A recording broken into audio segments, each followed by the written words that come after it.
అనుగ్రహించండి. తద్వారా మీరే మహిమ పొందుకుని యేసుక్రీస్తు నామమున అడిగిపెట్టుకుంటున్నాము తండ్రి.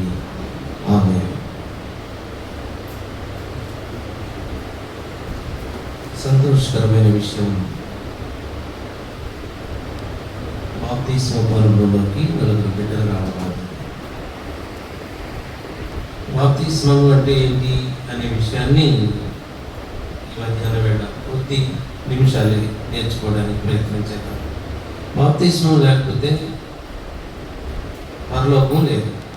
అంటే బాప్తిస్మం ఒకటేనా అంటే ఇక్కడ చాలా మాటలు రాసి పెట్టండి. తీర్పు రాసిన పత్రికలో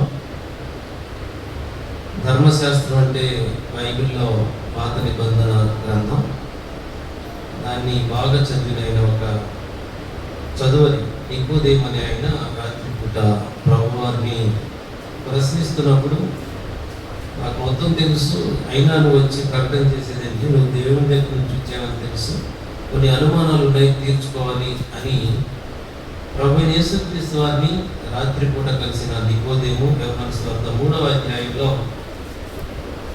4వ వచనంలో నికోదేము అంటాడు, ముసలివాడైన మనుషుడు ఎలాగూ జన్మింపగలడు, రెండవ మారు తల్లి గర్భంలోకి ప్రవేశించి జన్మింపగలడా అని ఆయనను అడుగగా, బాప్తిస్మం అంటే తిరిగి జన్మించడం అని అర్థం. పునర్జన్మ అని చదివాం తీర్పు రాసిన పత్రికలో. అంటే తిరిగి జన్మించడం. తిరిగి జన్మించడం అంటే మళ్ళీ తల్లి గర్భంలో నుంచి రావడం సాధ్యపడే విషయమేనా అని ధర్మశాస్త్రం చదివిన పండితుడికి వచ్చిన అనుమానం సహజంగా మనకు కూడా వస్తూనే ఉంటుంది. అయితే బాప్తిస్మం యొక్క అనుభవంలోకి రావాలి అంటే వాక్యం మనల్ని ప్రేరేపించాలి, వాక్యం మనల్ని నడిపించాలి. అప్పుడు ప్రభువారు అంటున్నారు 5వ వచనంలో, యేసు ఇట్లనేను, ఒకడు నీటి మూలముగాను ఆత్మ మూలముగాను జన్మించితేనే గాని దేవుని రాజ్యంలో ప్రవేశింపలేడని మీతో నిశ్చయముగా చెప్పుచున్నాను. అంటే ఒకడు దేవుని రాజ్యంలో ప్రవేశించాలంటే, పరలోకం వెళ్ళాలి అంటే ఒకడు కొత్తగా జన్మించాల్సింది. జన్మించకుండా పరలోక రాజ్యం వెళ్ళలేదు. అంటే మామూలు శరీర సంబంధమైన జన్మ ఒకటైతే, ప్రభువారి ద్వారా జన్మించడం అనే మాట ఆయన నోట్లో నుంచి వచ్చిన మాట ఏమని చెప్పబడుతుంది, ఒకడు నీటి మూలముగాను ఆత్మ మూలముగాను జన్మించితేనే కానీ. నీటి మూలంగా అంటే ఇప్పుడు మీరు నీటి దగ్గరికి తీసుకెళ్తారు, తండ్రి యొక్క కుమారుని యొక్క పరిశుద్ధాత్మ నామంలోకి బాప్తిస్మము ఇప్పుడు ఎవరు ఇస్తారు. మరి ఆత్మ మూలంగా జన్మించడం ఏంటి అనే ప్రశ్న మన మనసులోకి రావాల్సిందే. ఆత్మ అంటే వాక్యం, అక్కడ గోల్డ్ లెటర్స్ ఇచ్చారు. ఆ ఆత్మ వాక్యమైనప్పుడు వాక్యం మూలంగా మనం ఎలా జన్మించాలి అనే ప్రశ్న ఈ మధ్యాహ్నం వేళ బాప్తిస్మం తీసుకునే మీకు ప్రత్యేకమైన ప్రశ్న, ఎలా జన్మించాలి. అయితే ప్రభువారి లోకంలో ఉన్నప్పుడు బాప్తిస్మం గురించిన నికోదేముతో సంభాషణలో ఈ జవాబు అంటే, ఆయన బహుజనులతో మాట్లాడుతూ, వారికి భోజనం పెడుతూ, మరి స్వస్థతలుగా అనుగ్రహిస్తూ, వారితో కలిసి నడుస్తున్నప్పుడు పరిచర్యలో భాగంగా ఆయన తన శిష్యులతో కలిసి భోజనం చేస్తున్నప్పుడు ఒకసారి ఒక సంఘటన జరిగింది. ఆ సంఘటనలోని మాటలు చదువుతున్నాను, గమనిద్దాం. లూకా సువార్తలోకి వెళ్దాం. లూకా సువార్త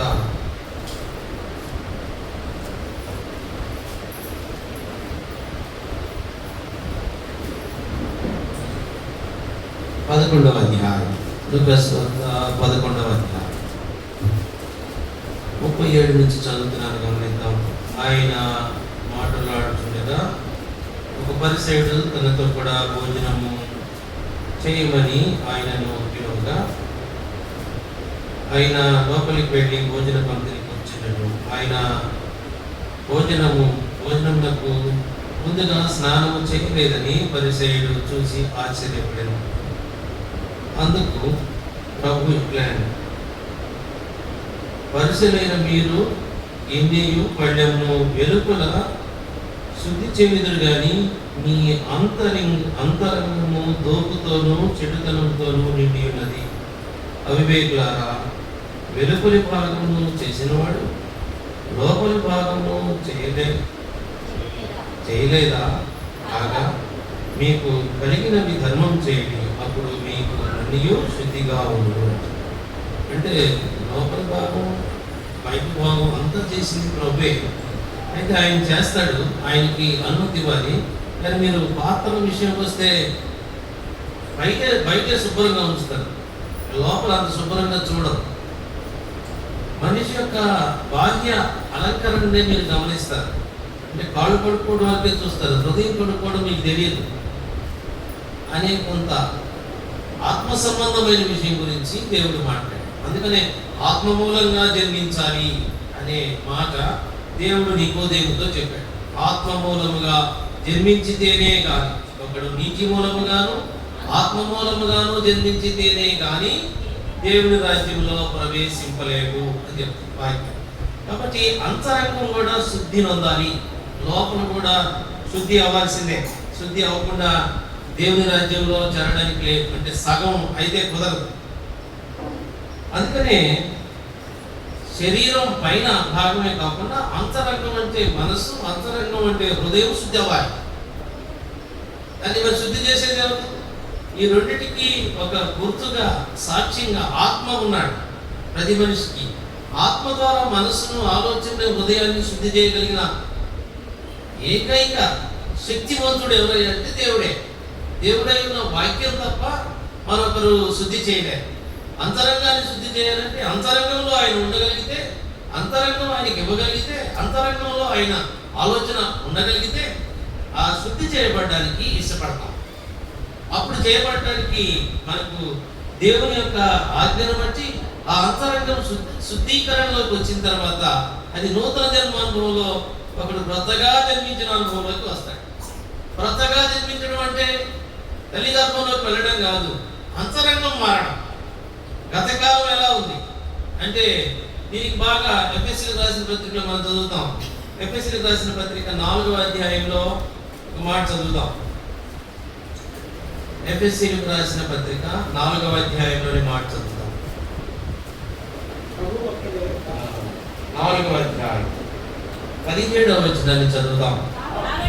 కాబట్టి అన్యజనులు నడుచుకున్నట్లు మీరిక మీదట నడుచుకొనవలదని ప్రభువునందు సాక్షి. అంటే కొత్తగా జన్మించిన కొత్త నడకుండా అన్ని జనులు నడుచుకున్నట్టు నడవడానికి లేదు. గత కాలంలో నడిచావు, ఎన్నడదాకా నడిచావు, ఇప్పుడు బాప్తీసం అనుభవంలోకి వచ్చావు. ఇప్పుడు నీ పుట్టుక మందిరం, నీ పుట్టుక దేవుని సన్నిధి. నీ సంబంధ బాంధవ్యాలు మందిరంలో ఉన్న, సహవాసంలో ఉన్న బిడ్డలతో కూడా ఉంది, తండ్రితో ఉంది, కుమారుడైన యేసుక్రీస్తు వారితో ఉంది. ఈ సంబంధ బాంధవ్యాలను బట్టి లోకానికి వేరై మందిరపు అనుభవంలోకి వచ్చి మందిరంలో ఒక బిడ్డగా, ఒలివ మొక్కగా దేవుడు చేస్తున్నప్పుడు ఈ సంబంధ బాంధవ్యంలోకి నీవు వస్తున్నావని గుర్తుపెట్టుకోవాలి. గత కాలం వరకు అన్ని జనుల వలె ఉన్నావు, ఎన్నటి దాకా అన్ని జనుల వలె ఉన్నావు. చూద్దాం వాళ్ళు ఏం చేశారు. కింద చదువుతాం 18వ వచనం. వారైతే అంధకారమైన మనసు గలవారై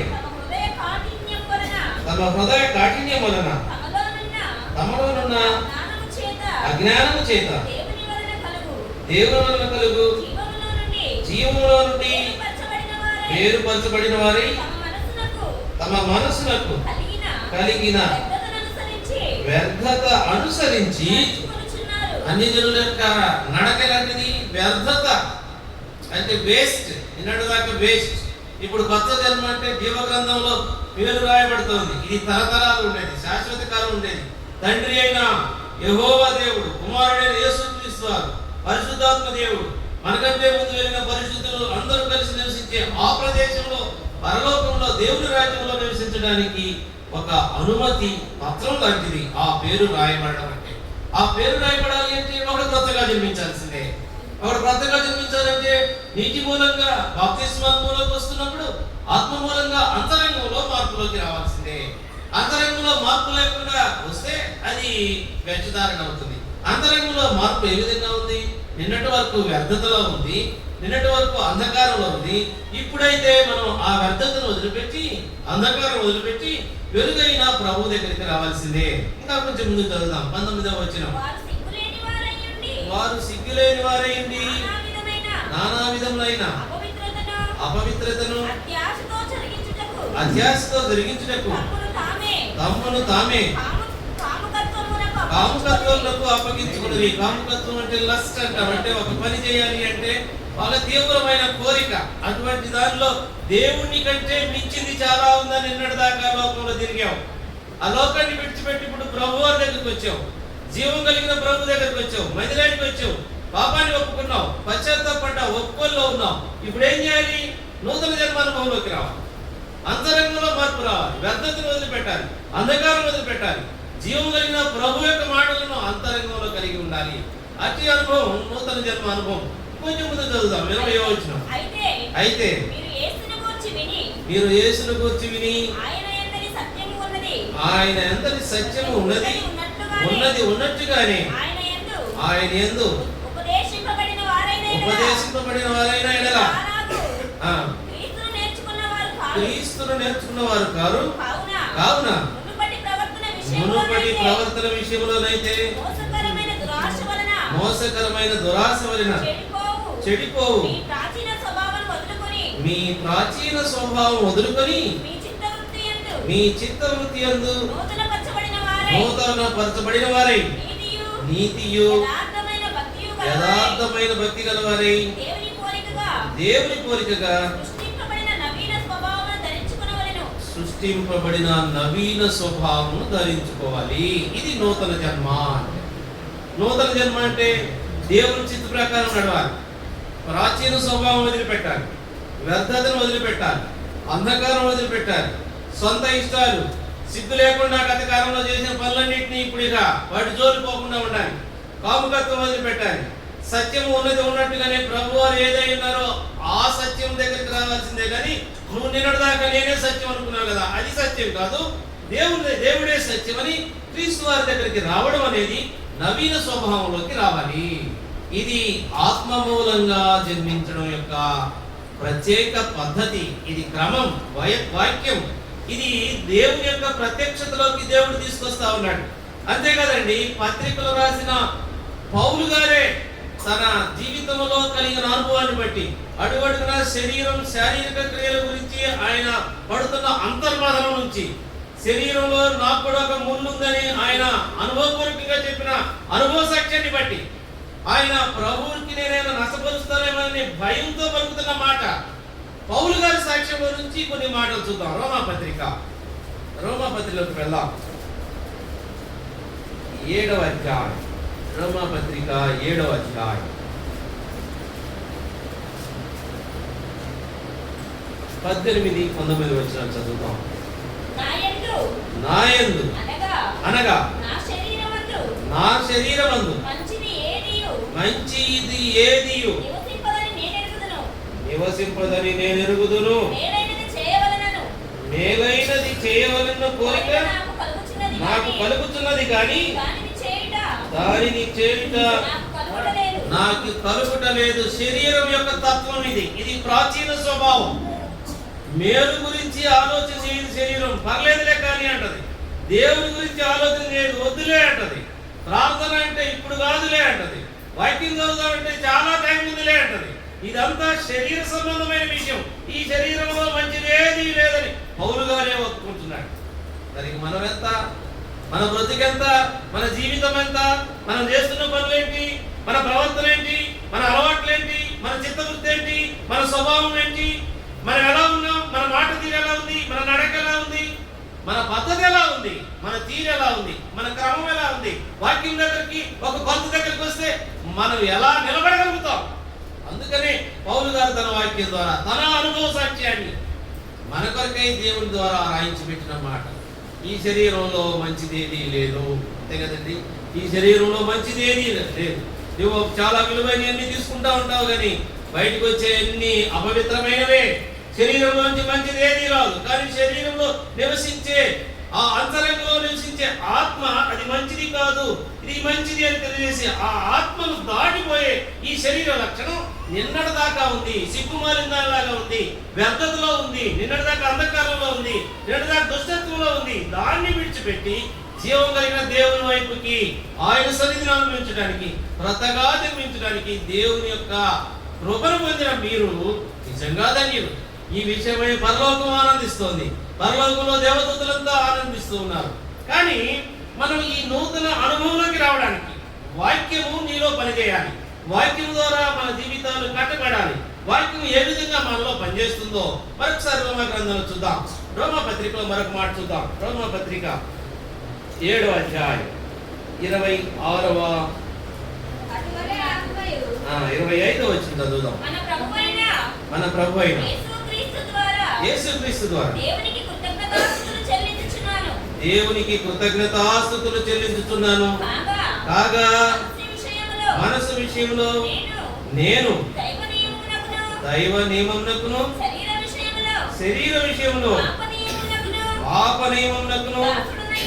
కాబట్టి నిన్నటి దాకా పాప నియమంలో ఉన్నాం. శరీర విషయం గురించి నిన్నటి దాకా ఆలోచన చేసావు. శరీరమే ప్రాముఖ్యం అనుకున్నావు. శరీరం అన్నిటికంటే మంచిది అనుకున్నావు. శరీరమే నా జీవితం అనుకున్నావు. కానీ శరీరంలో ప్రాణంతో పాటు ఆత్మ ఉందని, ఆత్మ తాను దయచేసిన దేవుని దగ్గరికి వెళ్ళాలి. కాబట్టి ఉన్న ఈ సుఖభోగాల కంటే ఆత్మ పరలోకానికి చేరాలని, దేవుని సన్నిధిలో ఉండాలని, నాతో పాటు ఉన్న నాకంటే ముందున్న నా పూర్వీకులు రక్షణ పొంది దేవుని సన్నిధిలో ఉండుంటారు, వారిని నేను కలవాలి అని ఆశ. ఆయనతో తరతరాలు నిరంతరము జీవించడానికి దేవుడు తనతో పాటు ఉంచుకోవడానికి నన్ను రక్షించుతాడు. అట్టి ఆశతోటి నిన్నటి దాకా ఎదురు చూసిన నీవు ఈరోజు అంగీకారం తెలపడం ద్వారా ఆయన కృపను బట్టి ఆయన ఇచ్చిన వరంలో ఆత్మ మూలంగా జన్మించడానికి దేవుడు తన కృపా మహదైశ్వరంలో ఒక ప్రత్యేకతను మీ నలుగురికి దేవుడిస్తూ ఉన్నాడు. కాబట్టి దేవుడు ఇక్కడ 2 మాటలు తెలియజేస్తూ ఉన్నాడు వాక్యం ద్వారా.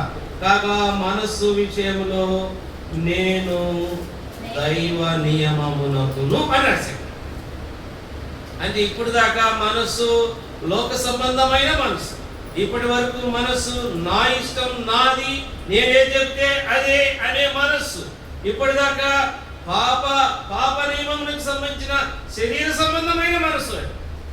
దానిని దాటి రావాలి, దానిని తట్టుకుంటూ రావాలి, దానిని కప్పేస్తూ ఇప్పుడు చంపేస్తూ దానిని. అంతేకాదు ఈ శరీర కార్యములు స్పష్టమైనవి అని వాటిలోని జోలి పోకుండా ఉండడం కోసం వాక్యం దగ్గరకు వచ్చినప్పుడు వాక్యం ప్రతిసారి నిన్ను ఆపుతానే ఉంటుంది. వాక్యం ప్రతిసారి నీలో ఉన్న ఆ శరీర సంబంధమైన లక్షణాన్ని ఒకసారి ఆగి చూడు అని అంతరంగం మాట్లాడుతూనే ఉంటది. ఇది మనసుకు సంబంధించిన విషయం. ఇది దైవ నియమము. ఈ దైవ నియమంలోకి రాబడిన వారు బాప్తిస్మ అనుభవంలోకి అడుగు వేయడానికి అర్హత పొందిన వారు. శరీర సంబంధమైన పాప నియమంలో ఉన్నవారు నిన్నటి వరకు ఆ పాప నియమం నుంచి దైవ నియమంలోకి దేవుడు తీసుకొస్తూ ఉన్నాడు. దైవ నియమంలోకి వస్తున్నప్పుడు మనం ఎలా ఆ దైవ నియమంలోకి రావాలి, మనం ఎవరము అనే విషయాలను గుర్తెరగాలి. మనం ఎవరము? నిన్నటి వరకు శరీర సంబంధం, మనకు తల్లిదండ్రులు ఉన్నారు. అలా కాదు, పరమ తండ్రి అయిన దేవుడు ఉన్నాడు. ఆయన ద్వారా ఈ లోకంలో నేను వచ్చాను. ఇక్కడ శరీర సంబంధమైన తల్లిదండ్రులు ఆ దేవుడు అనుగ్రహిస్తే వాళ్ళ ద్వారా నేను ఈ లోకంలోకి వచ్చానే కానీ సొంతగా వారి ఇష్టానుసారంగా కానీ నా ఇష్టానుసారంగా కానీ నేను ఈ లోకంలోకి రాలేదు అని చెప్పేది దైవ నియమం.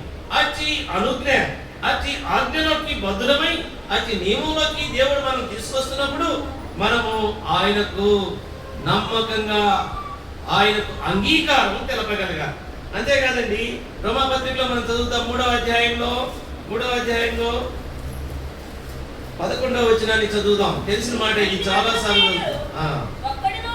ఒక్కడును లేడు, గ్రహించువాడు ఎవడును లేడు,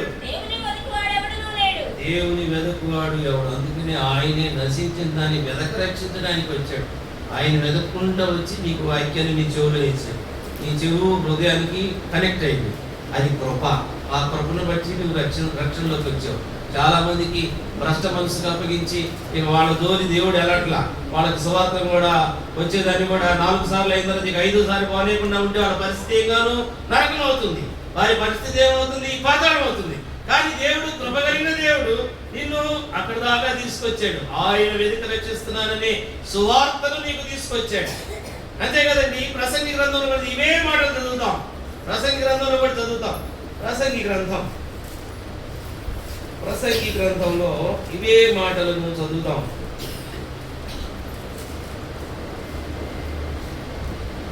7వ అధ్యాయం 20వ వచనాన్ని చదువుతాం.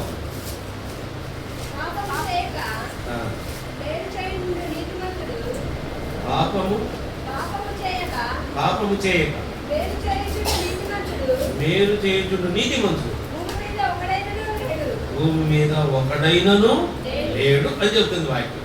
కొంతమంది అంటారు లోతు గురించి పేతురు పత్రికలో నీతిమంతుడైన లోతు అని రాశారు కదా, మరేంది వాక్యం అడుగుతూ ఉంటాడు. ఒక్కొక్కరు చిన్నగా అప్పుడే బైబిల్ వాక్యం చదువుతున్నట్టుగా లేదా విన్నట్టుగా వినదాన్ని మొత్తం అర్థం చేసుకోలేకుండా అడుగుతూ ఉంటారు. నీతిమంతుడైన లోతు, నీతిమంతుడైన లోతు, నీతిమంతుడైన లోతును రక్షించాడు అక్కడ. కాబట్టి నీతిమంతుడైన లోతు అంటే దేవుణ్ణి అంగీకరించిన ఆ నీతిమంతుడైన లోతుని దేవుడు రక్షించాడు. అక్కడ ఆ సొదొమ గొమొర్రా పట్టణంలో ఏముంది? మనం చదువుకునేవే అంధకారం ఉంది, వ్యర్థత ఉంది, కామతప్తులై ఉన్నారు. అక్కడ ఉన్నంత అరాచకం ఎక్కడ లేదు సొదొమ గొమొర్రా నగరాలు. మరి దానిని నాశనం చేయడానికి ప్రభువు వారి యొక్క ఉగ్రత కింద ఉన్న ఆ నగరాలను నాశనం చేయడానికి అబ్రహాము దగ్గరకు వచ్చి ఈ విషయాన్ని తెలియజేస్తే అబ్రహాము తన సహోదరుడైన లోతున్నాడయ్యా, మరి అతని సంగతి ఏంటి అని గోజాడినప్పుడు, విజ్ఞాపన చేసినప్పుడు ఆ విజ్ఞాపన ప్రార్థనను దేవుడు అంగీకరించి లోతు కుటుంబాన్ని బయటికి తీసుకొచ్చేటప్పుడు ఆ విషయాన్ని అప్పుడెప్పుడో క్రీస్తుకు పూర్వం జరిగిన సంఘటనను పేతురుకు తెలియజేస్తూ చెబుతున్నమాట. అక్కడ లోపల నీతిమంతుడైన దేవుణ్ణి అంగీకరించిన దేవుని వాక్యం ప్రత్యక్షమైన దేవుని దూతల చేత మాటలాడబడిన అదిగో ఆ లోతున్నాడే, నీతిమంతుడైన లోతుని బయటికి తీసుకొస్తున్నాడు దేవుడు అని రాసి పెట్టాడే. కానీ నీతిమంతుడు లేడు, ఒక్కడు లేడనే మాట మాత్రం ఏం మారదు. కాబట్టి ఇక్కడ ఎన్ని రకాలైన స్థితిగతులున్నా, ఉన్నతులున్నా, ఎన్ని రకాలైన ఇబ్బందులున్నా, తక్కువలున్నా, చాలా పూర్గా ఉన్నా, చాలా లేమిలో ఉన్నా, చాలా కలిమిలో ఉన్నా, ఏమి ఉన్నా లేకపోయినా మనిషి జన్మతః పాపి, నీతి లేనివాడు, అవినీతిమంతుడు, అనీతిమంతుడు, నీతిమంతుడు యేసు ప్రభువారు ఒక్కరి లోకంలోకి వచ్చాడు. ఆ నీతిని మన జీవితంలో ఉంచాలని, అంతరంగంలో ఆత్మమూలంగా నిన్ను కనాలని, ఆత్మమూలంగా జన్మించాలని, నీటి బాప్తిస్మం సాక్ష్యం పలకాలని దేవుడు ఆశ కలిగి దేవుని రాజ్యంలో నీ పేరు, జీవ గ్రంథంలో నీ పేరు అక్కడ ఆయన చూడాలని ఆశ కలిగిన ఆ దేవాది దేవుడు నీకు సువార్తనిచ్చి, మందిరాన్ని ఇచ్చి, అపోస్తలుల బోధ ఇచ్చి, ప్రార్థన ఇచ్చి, ప్రార్థన రోజుల్లో రొట్టె విరిచెట్లో ఆయన ఇచ్చిన ఆజ్ఞల్లోకి దేవుడు తీసుకొస్తూ ఉన్నాడు. మరి ఇంతకీ జన్మించడం ఎలా అండి? ప్రశ్న. జన్మించడం ఎలా? ఆత్మ మూలంగా జన్మించడం ఎలా? మత్తయి సువార్తలోకి వెళ్దాం మరొకసారి. మత్తయి సువార్త 23వ అధ్యాయం. మత్తయి సువార్త 23వ అధ్యాయం 25వ వచనాన్ని చదువుదాం. అయ్యో వేషధారులైన శాస్త్రులారా, పరిసయ్యులారా, మీరు గిన్నెయు పళ్ళెమును వెలుపట శుద్ధి చేయదు గాని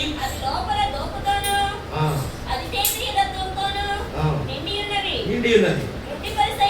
గుడ్డి పరిసయ్యుడా, పళ్ళెమును వెలుపల శుద్ధి అగునట్టుగా ముందు వాటి లోపల శుద్ధి చేయము అంటాడు. లోపల శుద్ధి అవ్వాలి, అంతరంగం శుద్ధి అవ్వడం, ఆత్మ మూలంగా బాప్తిస్మకు అనుభవంలోకి రావడం. అంతరంగం లోపల శుద్ధి అవ్వాలి. అంతరంగం అంటే మనకి ఇర్మియా గ్రంథం 17వ అధ్యాయం 9వ వచనం మనకు తెలుసు. ఏమని ఉంది అక్కడ? ఇర్మియా గ్రంథం 17వ అధ్యాయం 9వ వచనం తెలిసిన మాటలే చదువుదాం ఒకసారి. మోసకరమైనది, అది ఘోరమైన వ్యాధి, పాపము వ్యాధి. అది మానవుడికి ఆజ్ఞాతిక్రమమైన పాపము వ్యాధిలాగా మరణానికి తీసుకువెళ్ళే ఆ వ్యాధి నుంచి తప్పించబడడానికి దేవునికి దూరం చేసిన ఆ ఆజ్ఞాతిక్రమమైన ఆ లక్షణం ప్రతి మానవునికి అనీతిమంతుడనే ముద్ర వేసేసింది. దాన్ని తీసేయడం కోసం నీతిమంతుడైన దేవుడు మనలో నీతి కలగాలని ఆయన 2025 సంవత్సరాల క్రితం ఈ భూలోకానికి వచ్చాడు. అంతే కదండి. యోబు గ్రంథంలో ఒక మాట చదువుదాం. యోబు గ్రంథం 15వ అధ్యాయం. యోబు గ్రంథం 15వ అధ్యాయం. యోబు గ్రంథం 15వ అధ్యాయం 14వ వచనాన్ని చదువుదాం. శుద్ధుడవుటకు నరుడు ఏ పాటివాడు కదండి. మా నాన్న చేసినట్టే నేను చేస్తే, మా తాత చేసినట్టే నేను చేస్తే, మా అధికారులు చేసినట్టే నేను చేస్తే, మా ఊర్లో ఉన్న గొప్పలాగా నేను చేస్తే ఎవరిని అనుకరించినా అవదని. మనుషుడికి మనుషులను చూస్తూ శుద్ధి చేసుకోవడం వల్ల అయ్యే పని కాదు. అది దేవుని వాక్యం సెలవిస్తా ఉంది. కాబట్టి మార్పు చెందాలి. దేవునికి దూరంగా నిన్నటి వరకు ఆ శుద్ధి లేని అశుద్ధంగా మనం బ్రతికాం. దేవుణ్ణి అంగీకరించి ఆయన ఇచ్చే ఆ పరిశుద్ధతను హృదయంలో కలిగిన వారమై ఆత్మ మూలంగా జన్మించాలి. అంతే కదండి. ఇర్మియా గ్రంథంలో ఒక మాట చదువుదాం. 13వ అధ్యాయం. నరుడు తనను తాను శుద్ధి చేసుకోవడని యోబు ఏ విధంగా పలుకుతున్నాడో ఇర్మియా గ్రంథంలో విలపించే ప్రవక్త 13వ అధ్యాయం. ఇర్మియా గ్రంథం 13వ అధ్యాయం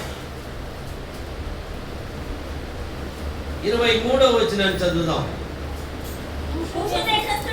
కూషు దేశస్థుడు తన చర్మమును మార్చుకొనగలడా? చిరుతపులి తన మచ్చలను మార్చుకొనగలదా? మార్చుకొనగలిగిన ఎడల కీడు చేయుటకు అలవాటు పడిన మీరును మేలు చేయ వల్లపడును. వల్లపడును. కాబట్టి అడవిగానికి పొట్టు ఎగురినట్లు నేను వారిని చెదరగొట్టేదను. కాబట్టి ఆ కీడులోనే ఉంటే అట్లా చెదరగొట్టేస్తాను. ఇప్పుడు మార్పు చెందాలి. మీరు మార్పు చెందాలి అంటే మీరు నా దగ్గరికి రావాల్సిందే. నేను మార్పు చెందిస్తా అన్నాడు. ఇది మనుషులు చేసేది కాదు, పాస్టర్లు చేసేది కాదు, సేవకులు చేసేది కాదు, డబ్బులు చేసేది కాదు, కులం చేసేది కాదు, మహిళలకు లేబుల్ చేసేది కాదు, నీ దగ్గర ఉన్న శక్తియుక్తులు చేసేది కాదు, నీ మాటకారితనం చేసేది కాదు, నీలో ఉన్న ప్రతిభలు చేసేది కాదు. నీ గొప్పతనం వల్ల నీవు ఈ పరిశుద్ధతను పొందుకోలేవు. అంటే పాపాన్ని పోగొట్టుకోలేవు. అంటే చిరుతపులి తన మచ్చలను ఏ విధంగా పోగొట్టుకోలేదు, మనిషి తన పాపాన్ని పోగొట్టుకోలేడు. కాబట్టి ఎక్కడికి రావాలి? వాక్యం దగ్గరికి రావాలి. ఎక్కడికి రావాలి? దేవుని దగ్గరికి రావాలి. ఎక్కడికి రావాలి? పరిశుద్ధుడైన దేవుడి దగ్గరికి రావాలి.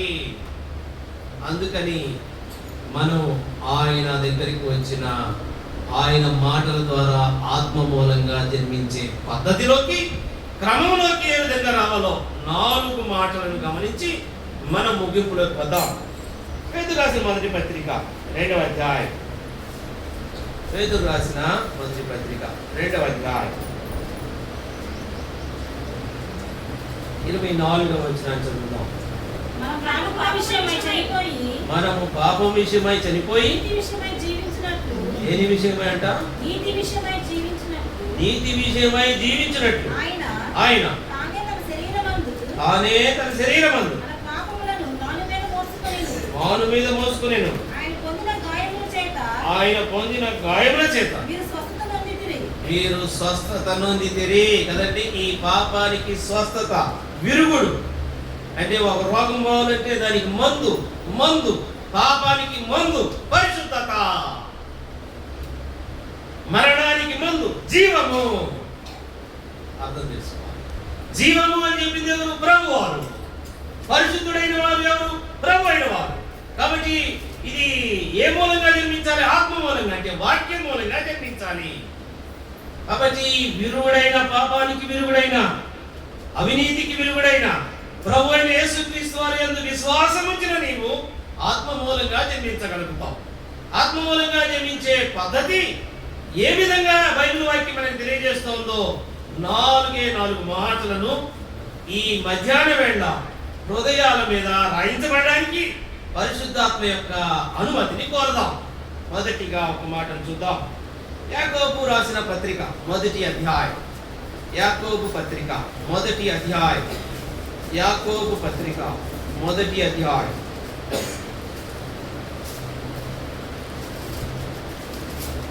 బాప్తిస్మము పొందినవారు మనకు కూడా కొన్ని విషయాలు ఈ మధ్యాహ్నం వేళ దేవుడు మనతో మాట్లాడుతున్నాననే ఒక ఆశలో, ఆనందంతో ఆయన వైపు చూస్తున్నప్పుడు మనకు దేవుడు కార్యం చేస్తాడు. దేవునిలో సంతోషించే అనుభవంలోకి దేవుడు తీసుకొస్తూ ఉన్నాడు. 1వ అధ్యాయం. యాకోబు రాసిన పత్రిక 1వ అధ్యాయం 18వ వచనాన్ని చదువుదాం. 18.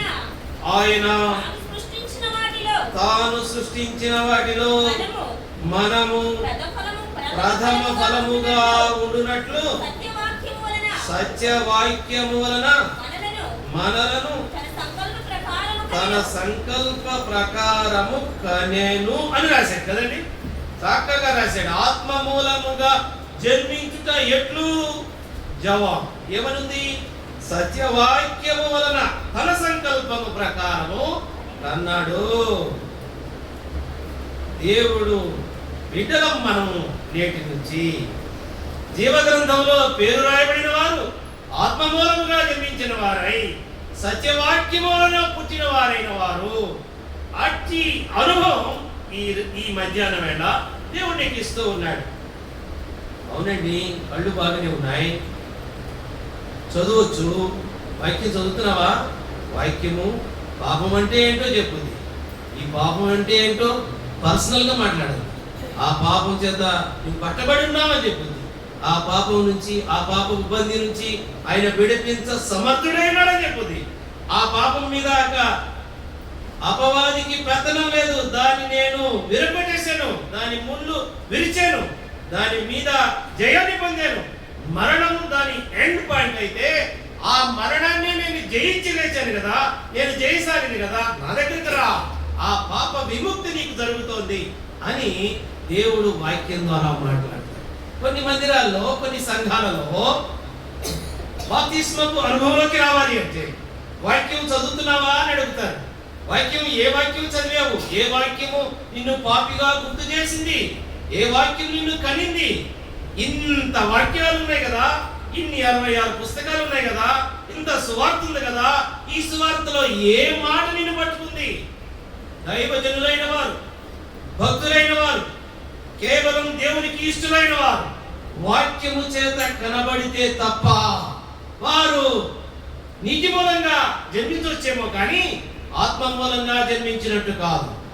కాబట్టి ఈ మధ్యాహ్నం వేళ నిన్ను అడుగుతున్న మొదటి ప్రశ్న, నీవు పాపివి అని ఏ వాక్యము నీకు గుర్తు చేసింది? ఏ వాక్యము నీ మనసులో పడింది? ఏ వాక్యము నీ అంతరంగం ద్రవించేటట్లుగా దానికి గుర్తుగా కన్నీటిని ఇచ్చింది అనే ప్రశ్నలు చాలా ప్రాముఖ్యమైనవి. వాక్యము పనిచేయకుండా, సత్యవాక్యము కనకుండా ఆత్మ మూలంగా జన్మించినట్టు కానే కాదు. కాబట్టి వాక్యము నీకు ఏ వాక్యము నువ్వు పాపమని తెలియజేసింది? ఏ వాక్యము పరిశుద్ధుడైన దేవుడు నాకున్నాడు అనే నిశ్చయిత నీకు ఇచ్చింది? ఇచ్చి మాటలు దైవ గ్రంథంలో రాయబడినప్పుడు, నీవు చదవగలిగినప్పుడు, నీవు వినగలిగినప్పుడు ఈ మాట నన్ను పట్టుకుంది. దేవుడు లోకమును ఎంతో ప్రేమించను, నన్ను ఎవరు ప్రేమించలేదు కాబట్టి ఆయన నన్ను ప్రేమిస్తున్నానని చెప్పాడు కాబట్టి ఈ వాక్యం నన్ను పట్టుకుంది. అయ్యా, నీతిమంతుడు లేడు, ఒక్కడు లేడు, కాబట్టి నేను కూడా నీతి లేనివాడిని నేను నిన్నటిదాకా, కాబట్టి నీతి కొరకై నీ దగ్గరకు వచ్చాను, ఈ వాక్యం నన్ను పట్టుకుంది అని ఎంతో మంది సాక్ష్యాలు చెబుతూ ఉన్నప్పుడు పరలోకంలో ఆనందం, పరలోకంలో సంబరం. అంతేకాదు, నిన్ను ఒక సాక్షిగా దేవుడు భూదిగంత నివాసులకు రక్షణ కలిగే ఒక వాహకం లాగా, ఒక సాధనం లాగా దేవుడు చేస్తాడు. కాబట్టి ఆత్మ మూలంగా జన్మించడం యొక్క అంతరంగ అర్థం ఏంటి? మొదటి మాట ఇక్కడ తెలియజేస్తోంది. యాకోబు రాసిన పత్రిక 1వ అధ్యాయం 18వ వచనం మరొకసారి చదువుతున్నాను. తాను సృష్టించిన వాటిలో మనము ప్రథమ ఫలముగా ఉండునట్లు సత్యవాక్యము వలన మనలను తన సంకల్ప ప్రకారము అర్థమవుతుంది. కాబట్టి ఇప్పుడైనా వాక్యం చదువు. ఇప్పుడు దాకా విన్నావు, చదివితే నీ అంతరంగంలో పాపపు దట్టం ఎంత ఉందో, పాపపు స్థాయి ఎంత ఉందో, వ్యర్థత ఎంత ఉందో, అంధకారం ఎంత ఉందో, కాముకత్వం ఎంత ఉందో, అన్ని జనుల వలె బ్రతికిన బ్రతుకు యొక్క తీరు ఎలా ఉందో ఒక్కసారి బట్టబయలవుతోంది. ఇది వ్యక్తిగతమైనది, ఇది ఎవరికి చూపించాల్సిన పని లేదు. నీకు నీవు హృదయం అనే ఆ గదిలోకి ప్రభు యొక్క సాక్షాత్కారం వాక్యం ద్వారా జరిగితే తప్ప నీవు ఆత్మ మూలంగా జన్మించినట్లు కాదు. ఈ మధ్యాహ్నం వేళ సూటిగా ప్రశ్న వేస్తూ ఉంది వాక్యం. నిన్ను దేవుడు కన్నాడా? ఏ వాక్యం ద్వారా నిన్ను కన్నాడు? ఏ వాక్యం ద్వారా నిన్ను కన్నాడు? ఏ వాక్యం నీ మనసులో మెలిపెట్టింది, నీవు పాపమని తెలియజేసింది? జాగ్రత్తగా ఆలోచన చేద్దాం. కాబట్టి మొదటి మాట, ఆయన సత్యవాక్యం వలన మనల్ని కన్నాడు. ఇప్పుడు పేతురు రాసిన మొదటి పత్రికలోకి వెళ్దాం. పేతురు రాసిన మొదటి పత్రిక 1వ అధ్యాయం ఇందాక చదివిన భాగంలోకి వెళ్దాం. 22వ వచనం. మీరు క్షయబీజము నుండి కాక క్షయబీజము నుండి గాక శాశ్వతమగు జీవము గల దేవుని వాక్యమూలముగా దేవుని వాక్యమూలముగా అక్షయ బీజము నుండి పుట్టింపబడిన వారు గనుక పుట్టింపబడిన వారు కదండి. అక్షయ బీజమనే దేవుని వాక్యము వలన పుట్టిన వారు, సత్యవాక్యము వలన కనబడిన వారు. ఎవరి నలుగురు? వాక్యము ద్వారా కనబడ్డారు, ఆత్మమూలంగా పుట్టినవారు. ఎవరు వీరు? వాక్యము వారిని కనింది, సత్యవాక్యము వారిని పుట్టించింది. వారిలో నూతన స్వభావం, నూతన మనస్సు, నూతన ఆత్మ, రాతి గుండెకు బదులు మాంసపు గుండె, ఇవన్నీ దేవుడు అనుగ్రహించే వరాలు. ఇది బాప్తిస్మపు అనుభవంలో ప్రతి బిడ్డ అనుభవించాల్సిన తీరు. ఇది క్రమం, ఇది దైవ ప్రత్యక్షత, ఇది వాక్య ప్రత్యక్షత. ఈ క్రమంలో ఉంటే జీవగ్రంథంలో పేరు రాయబడడానికి ఎటువంటి ఆటంకం లేకుండా ఆ సంబరాల్లో ఎంతో ఆనందంగా భవిష్యత్తులో మనం కూడా అక్కడ చేరడానికి, నిరంతరం ఆయనతో కలిసి జీవించడానికి. అక్షయ బీజం నుంచి పుట్టావా? క్షయమగు శరీరం నుంచి నా తల్లిదండ్రులే నాకు మూలం అనుకుంటున్నావా? దేవుడు వాక్యము నాకు మూలం అనుకుంటున్నావా లేదా? ఇది రెండవ మాట. మొదటి మాట సత్యవాక్యము వలన మనం కనబడ్డాం.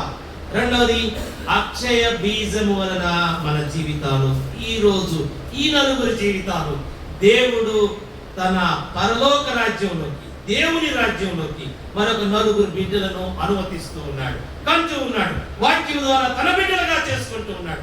వాక్యము అంటే మళ్ళీ మనకు తెలుసు కదండి, యోహాను సువార్త 1వ అధ్యాయంలోకి వెళ్దాం. వాక్యము వాక్యము వాక్యము వాక్యము లేకుండా జీవితం మారదు. వాక్యం లేకుండా వర్ధిల్లలేము. వాక్యం లేకుండా మన జీవితాలు మారవు, క్రమం రాదు. వాక్యము ఉండాల్సిందే. వాక్యము లేకుండా నీవు ప్రభువుని చేరలేవు, ప్రభువుని చూడలేవు, దేవుని రాజ్యంలో ప్రవేశింపలేవు. యోహాను సువార్త 1వ అధ్యాయం 14వ వచనం. కృపా సత్య సంపూర్ణుడిగా మన మధ్య నివసించెను. తండ్రి వలన కలిగిన అద్వితీయ కుమారుని మహిమ వలె మనము ఆయన మహిమను కనుగొన్న ఈ నలుగురు ఎలాంటి వారు? ఇప్పుడు కొంచెం ముందుకు వెళ్దాం, 12వ వచనం దగ్గరికి వెళ్దాం.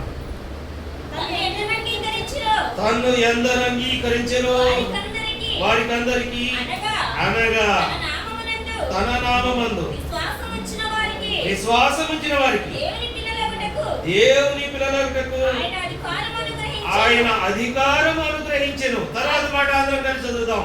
వారు దేవుని వలన పుట్టిన వారే గాని రక్తం వలనైనను, శరీర ఇచ్చల వలనైనను, మనుష్య ఇచ్చల వలనైనను పుట్టిన వారు కారు. కాబట్టి ఇది మూడవ మాట. అక్షయ బీజము వలన పుట్టిన వారు, సత్యవాక్యం వలన కనబడిన వారు, దేవుని వలన పుట్టిన వారు, వీరు బాప్తిస్మకు అనుభవంలోకి వచ్చేవారు. అర్థం చేసుకుందాం.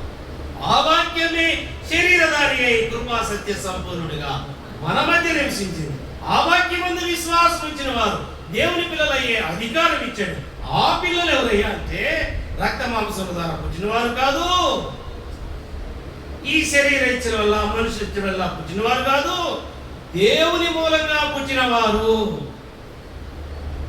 ఇది మూడవ మాట. 6 మాటలు అనుకున్నాం.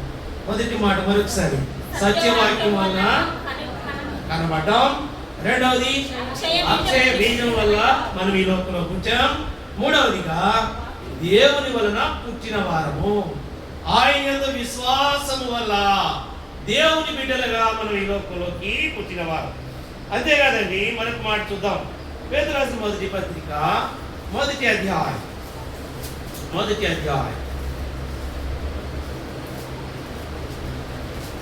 3వ వచనాన్ని చదువుదాం. మన ప్రభువు యేసుక్రీస్తు స్తుతింపబడును గాక, మృతుల నుండి లేచుట వలన జీవంతో కూడిన నిరీక్షణ మనకు కలుగునట్లు అనగా అక్షయమైనది నిర్మలమైనది వాడబారినది అయిన స్వాస్థ్యము మనకు కలుగునట్లు ఆయన తన విశేష కనికరము చొప్పున మనలను మరలా జన్మింపజేశాను కదండి. మరలా అంటే ఈ శరీరం కంటిన్యూషన్ లోకి వస్తుంది. పాపపు శరీరం చచ్చిపోవాలంటే చచ్చిపోవడం కాదు, పాపం పాతి పెట్టబడుతుంది. అది బాప్తిస్మపు అనుభవం. ఈ శరీరం కంటిన్యూషన్ లోకి రావాలి. ఎలా రావాలి? అక్కడ రాశాడు. మళ్ళీ చదువుదాం. అక్కడ తన విశేష కనికరము చొప్పున మనలను మరలా జన్మింపజేశాడు. ఈ పాపానికి ఫుల్ స్టాప్ పెడుతూ ఇక కొత్త జన్మనిది బాప్తిస్మ అనుభవంలో నువ్వు మరలా జన్మించిన ఈ మరలా జన్మించిన అనుభవంలో నీవు జీవింపజేయడానికి ఆయన విశేష కనికరం ఉండాల్సిందే. అంతేగాని లెక్కకు బాప్తిస్మను ఇంట్లో వాళ్ళు బాప్తిస్మం తీసుకోమన్నారను, వాడు తీసుకోలేదు కాబట్టి నేను తీసుకుంటే గొప్పగా ఉండదను, వాడు తీసుకున్నారు కాబట్టి నేను పోటీకి తీసుకోవాలను, ఇది తీసుకోకపోతే ఏదో నష్టమైందను, ఇటువంటి సాకులు లేకపోతే కారణాల వల్ల ఈ బాప్తిస్మపు అనుభవంలోకి రాకూడదు.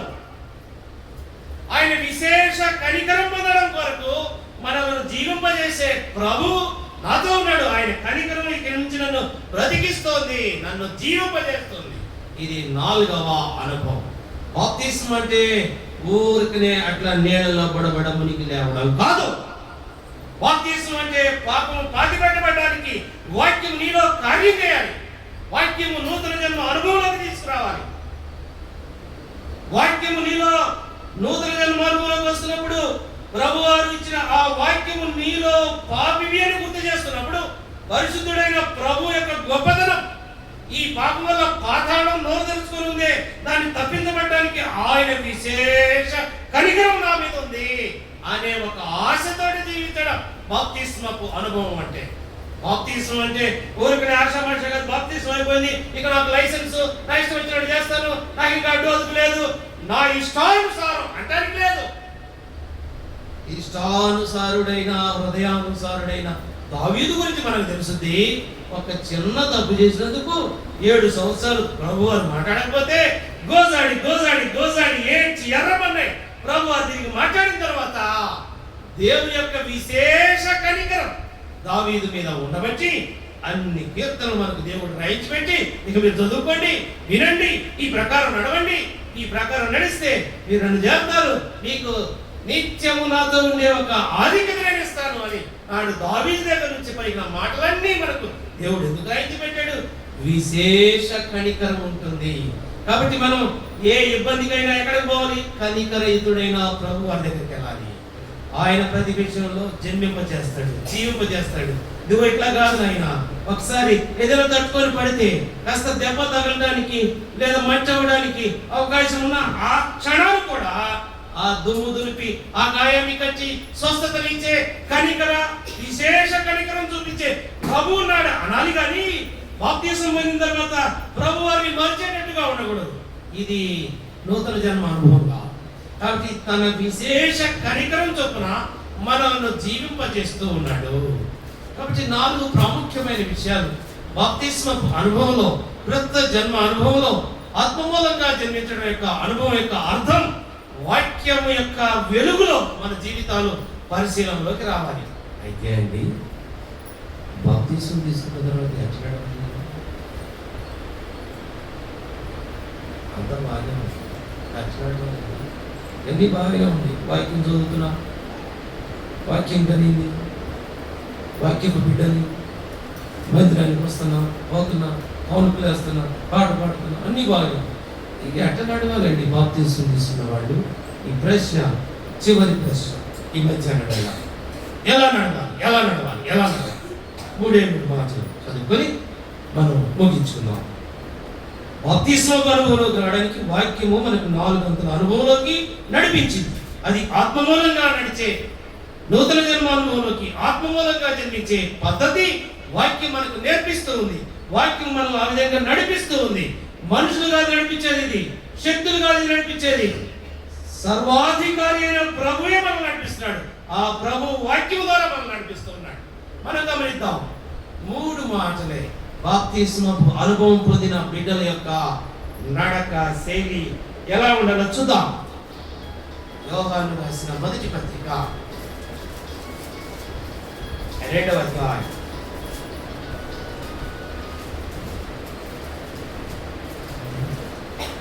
యోహాను రాసిన మొదటి పత్రిక 2వ అధ్యాయం 29వ వచనాన్ని చదువుతాం. ఆయన నీతిమంతుడని మీరెరిగి ఉన్నారు కదా.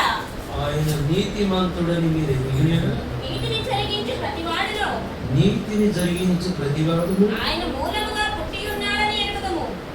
నీతిని జరిగించాలి.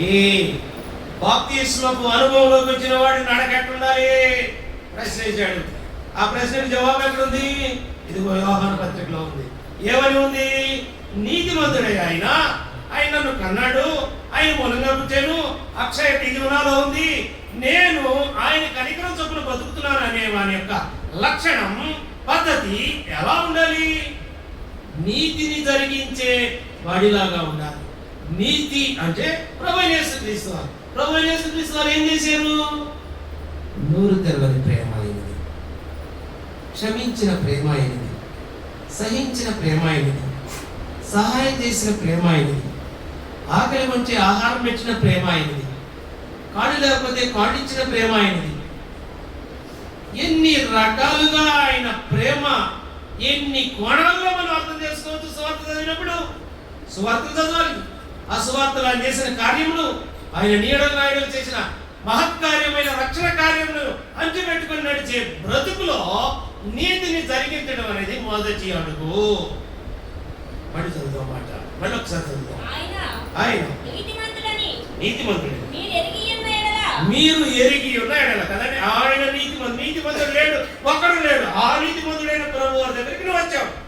ఆయన నిన్ను కన్నాడు. ఆయన వాక్యం ఇచ్చి నిన్ను కనేటట్లుగా వాక్యము ద్వారా మనసు మారి నూతన స్వభావం, నవీన స్వభావం ధరించుకునే బిడ్డగా మార్చాడు. ఇప్పుడు ఎట్లా నడవాలి? ఇక అవినీతి కాదు, లోకనీతి కాదు, తల్లిదండ్రుల నీతి కాదు, పితృపారంపరమైన ఆచారాల నీతి కానే కాదు. ఏ నీతిలోకి రావాలి? దేవుడైన యేసు ప్రభు వారి నీతిలోకి రావాలి. ఆ నీతి ప్రకారం నడవాలి. చదవండి మేడం ఒకసారి. ఆయన నీతిమంతుడని ఎరిగి ఉన్నాడు. నీతిని జరిగించు ప్రతివాడు. ఆయన మూలముగా పుట్టి ఉన్నాడని ఎరుగుదము. కాబట్టి అవినీతి కనుక ఎక్కడ చేసావా నువ్వు మళ్ళీ ఏమైనట్టు క్షయబీజంలోకి వెళ్ళినట్టు, నువ్వేమైనట్టు శరీర ఇచ్చలోకి వెళ్ళిపోయినట్టు, నువ్వు వెళ్ళినట్టు మనిషి ఇచ్చలోకి వెళ్ళిపోయినట్టు, మళ్ళీ వెళ్ళినట్టు అన్ని లోపల కలిసిపోయినట్టు, పాత బతుకులోకి వెళ్ళిపోయినట్టు, కుక్క తన వాంతికి తిరిగినట్టు, మళ్ళీ కక్కిందే తింటదే ఆ బతుకులో ఉన్నట్టు. కాబట్టి అట్లా ఉండకూడదు. ఇది నడక యొక్క తీరుతెన్నుల్లో మొదటి మాట ఇది. కాబట్టి నీతిని కాపాడుకోవాలి. ప్రభు వారు ఇచ్చిన మాట ప్రకారం నడుచుకోవాలి. నష్టమైనా పర్లేదు, మాట ఇస్తే నెరవేర్చుకునే పనిలో ఉండాలి. లాభం అనుకున్నాం, నష్టమైనా పర్లేదు, దేవునికి మాట ఇచ్చావు కాబట్టి అక్కడే నిలబడాలి.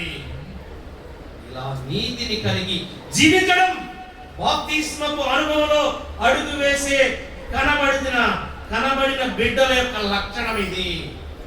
రెండో మాట వచ్చిందాం, మూడు మాటలు అనుకున్నాం. నీతిని అనుసరిస్తూ నడవాలి. రెండవది యోహాను రాసిన మొదటి పత్రిక 3వ అధ్యాయం 9వ వచనాన్ని చదువుదాం. దేవుని మూలంగా పుట్టిన ప్రతి వానిలో ఆయన బీజం నిలుచును గనుక వాడు పాపము చేయడు. నీతి జరిగిస్తాడు, అట్ ద సేమ్ టైం పాపము చేయడు. కాబట్టి పాపం జరిగిపోడు, నీతి జరిగిస్తాడు. ఇది రెండవ అడుగు. 3 అడుగులు నేర్చుకుందాం ఈ మధ్యాహ్నం వేళ. మొదటిది నీతితోటి అడుగులు వేస్తా ఉంటాడు, నీతిని అనుసరించి నడుస్తాడు. ఇది ప్రభు వలన కనబడిన జీవితం. ఇది దేవుని బిడ్డగా చేయబడిన అనుభవం. ఇది బాప్తిస్మపు అనుభవంలో నీవు సాక్ష్యం ఇవ్వాల్సిన పద్ధతి ఇది. రెండవది, ఇక పాపం జోలికి పోకూడదు. నిన్నటి దాకా సిగ్గుమాలిన పనులు నిందాక చదివేమే అని జిల్లా అట్లా ఉన్నారు, అట్లా ఉండద్దు అన్నాడే.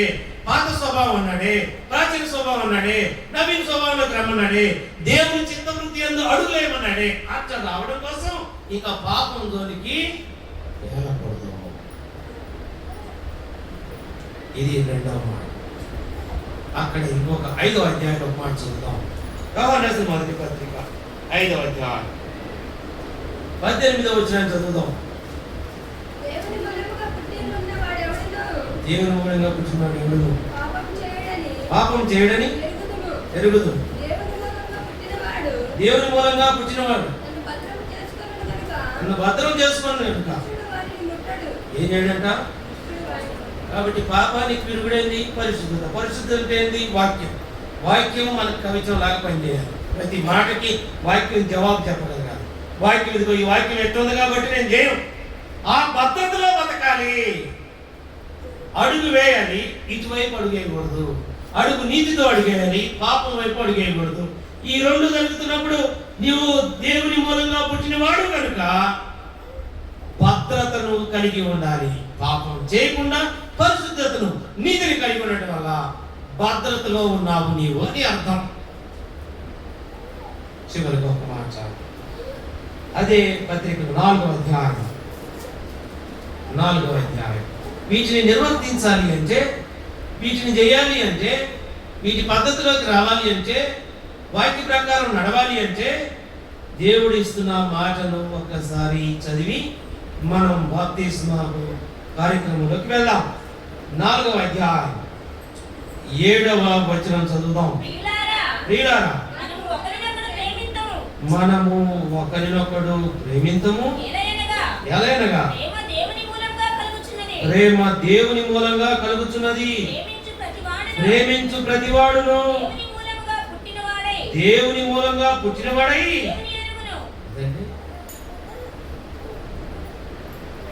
నీతిని జరిగించాలి, పాపంతో వెళ్ళకూడదు, భద్రత అదే. ఇది జరిగించే పద్ధతి ఎట్లా? ఎదుటి మనిషిని ప్రేమించాలి. ఓ అక్క అన్నకు అన్నం పెట్టుకుంటే ఎన్నిసార్లు ప్రేమించకుండా ద్వేషించావో, ఓ అక్క అన్న తరపున చుట్టాలు వచ్చినప్పుడు ఎన్నిసార్లు వ్యతిరేకించావో, అత్త మీద ఎన్నిసార్లు దుర్భాషలాడావో, పొరుగువారి మీద సై అంటే నడుము బిగించావో, తగాదకు రై అన్నావో, ఎలా ఎన్ని కార్యక్రమాలు ఉన్నాయో గడిచిన దినాలన్నింటిలో వాటన్నిటిని వదిలిపెట్టి ప్రేమించడం నేర్చుకోవాలి. ప్రేమించేవాడు దేవుని మూలంగా పుట్టినవాడు. వీటన్నిటికీ ఒకటే లేదు. దేవుని మూలంగా పుట్టినవాడు ప్రేమించడం నేర్చుకుంటాడు. ఈ ప్రేమ నీతిని ప్రేమించడం, పాపాన్ని ద్వేషించడం, ఆ భద్రతను బతకడమే దేవుని మూలంగా పుట్టిన బాప్తిస్మపు అనుభవం. బిడ్డకు ఉండవలసిన గురుతులు ఇవి. కాబట్టి బాప్తిస్మం అంటే ఏంటి? బాప్తిసం పాపములకు చచ్చిన వారమై జీవముతో లేపబడిన వాడుగా, ఆయన మరణం నుంచి జీవములోకి దాటించిన పద్ధతిలోకి, బాప్తిస్మపు అనుభవంలోకి, ఒక మాదిరిలోకి రావడానికి దేవుడు పునర్జన్మ సంబంధమైన రక్షించెను అనిచ్చాడు. చదువుదాం తీతుకు రాసిన పత్రికలో ఆ మాట చదివి ముగించుకుందాం. తీతుకు రాసిన పత్రికలో 3వ అధ్యాయంలోని మాటలను నేను చదువుతాను, గమనించి ముగించుకుందాం. 3వ అధ్యాయం 3 నుంచి చదువుతున్నాను. ఎందుకనగా మనము కూడా మునుపు అవివేకులమును, అవిధేయులమును, మోసపోయిన వారమును, నానా విధములైన దురాశలకును భోగములకును దాసులమైంది దుష్టత్వమునందును అసూయను కాలము గడుపుచు అసహ్యులమై ఒకరినొకడు ద్వేషించుచూ ఉంచిమి. కానీ మన రక్షకుడైన దేవుని యొక్క దయయు మానవుల ఎడల ఆయనకున్న ప్రేమయు ప్రత్యక్షమైనప్పుడు మనము నీతిని అనుసరించి చేసిన క్రియల మూలంగా కాక తన కనికరము చొప్పుననే పునర్జన్మ సంబంధమైన స్నానము ద్వారాను పరిశుద్ధాత్మ మనకు నూతన స్వభావము కలుగుచేయుట ద్వారాను మనలను రక్షించెను. రక్షించాడా? బాప్తిసం సాక్ష్యం పలుకు. ఆల్రెడీ రక్షించబడ్డావా? ఈ అనుభవం లేదా? ఈ అనుభవం రావడానికి ప్రార్థన కలిగి ఉండు. ఆయన విశేష కనికరంలో ఆయనతో పొందు కలుపు, ఆయనతోటి సంఘీభావం కలుపు, ఆయనకి అంగీకారం తెలుపు. ఆయన రక్షణలో అభివృద్ధి, విశ్వాసపు ఎదుగుదలలో క్రొత్త బిడ్డలతో కలిసి నిరీక్షణ, యేసే నిరీక్షణ ప్రార్థన మందిరంలో 4 ఆత్మలు, 4 బిడ్డలు, దేవుని బిడ్డలు ఈ మందిరానికి దేవుడు అనుగ్రహిస్తూ ఉన్నప్పుడు, పరలోక సౌధమంతా ఆనందంలో ఉన్నప్పుడు, పునర్జన్మ సంబంధమైన ఆ ప్రత్యేకమైన కార్యము ద్వారా, పరిశుద్ధాత్మ కార్యము ద్వారా దేవుడు వారిని రక్షించిన రీతిని, గతంలో రక్షించబడిన పాత విశ్వాసులు కొత్త విశ్వాసులతో కలిసి సహవాసంలో క్రీస్తుతో కూడా ఉండి ఆ ప్రవక్తల మాటలను అనుదినం చదువుతూ అపోస్తలుల బోధ యందు రొట్టె విరుచుట యందు ప్రార్థన యందు సహవాసము ఎడతెగక ఉండే అనుభవంలో మీరుండాలని మందిరం అనుకోకుండా మందిరాన్ని ప్రేమించేవారుగా, దేవుని చేత కనబడిన వారుగా, వాక్యము చేత పుట్టిన వారులాగా, రక్తం వలన మనుషుల వలన లేదా శరీర ఇచ్చల వలన కాదు, కానీ దేవుని వలనే నేను పుట్టాను కాబట్టి మందిరాన్ని నేను విడిచిపెట్టనని మందిరపు అనుభవంలో దినదినము విశ్వాసపు అనుభవంలో ఎదుగుతూ దేవుని పోలికలో అంచుకట్టబడడానికి దేవుని వాక్యం చేత నడిపింప బద్ధులమై ఉన్నాం. అతి కృప దేవుడు మనకి అనుగ్రహించుగాక. Praise the lord. హల్లెలూయా.